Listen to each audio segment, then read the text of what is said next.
دیکھیے، جب آپ اس دنیا میں رب کہتا ہے کہ آپ کو آزمایا جائے گا مال اور اولاد اور مختلف طریقوں سے، پی ٹی آئی کے ورکر، پی ٹی آئی کا لیڈر،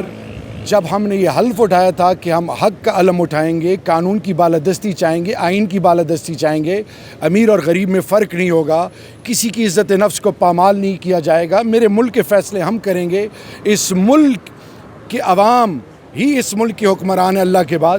اور پھر یہ ملک قرآن اور سنت کے تابع ہے، تو پھر یاد رکھیے کہ پھر آپ آزمائے جاؤ گے۔ بہترین مثال اہل بیت ہے، ہم گھبرانے والے نہیں ہیں، حق کا علم اٹھایا ہوا ہے، اور سب سے بڑی بات یہ کہ ہمیشہ جیت حق کی ہوتی ہے۔ ایک پشتو میں آپ کا ایک بیان میں سن رہا تھا، اور اس میں آپ جو جیل میں آپ کے ساتھ جو زیادتی کی جا رہی تھی اور اس متعلق آپ بتا رہے تھے، تو پشتو زیادہ تر سپیکر ہمارے نہیں ہیں، تو تھوڑی اگر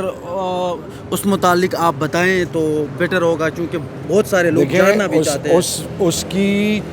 میں جو کہہ رہا ہوں اس کو مختلف طریقے سے اس کی ٹرانسلیشن کچھ اور کر رہے ہیں۔ میں نے یہ کہا تھا کہ جیل کے اندر جہاں پہ میں تھا، وہ جب مارتے تھے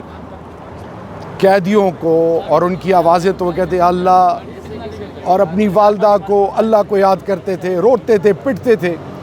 اور پھر ان کے سروں میں کیل ٹھوکنا، پھر ان کو پیشاب، جب ان کا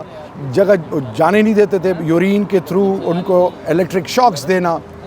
اور پھر یہ جو عالم تھا، تو میں نے کہا مدرسے میں کہ دنیا کے ظالموں کا یہ عالم ہے، اللہ کی پکڑ سے ہمیں اللہ بچائے۔ سو میں صرف یہ کہنا چاہ رہا ہوں کہ ریاست ماں ہوتی ہے، اور ریاست جیسے ماں اپنے بچوں کو درگزر کرتی ہے، اسی طرح پاکستان کی عوام کو گلے لگانا اس وقت کی ضرورت ہے۔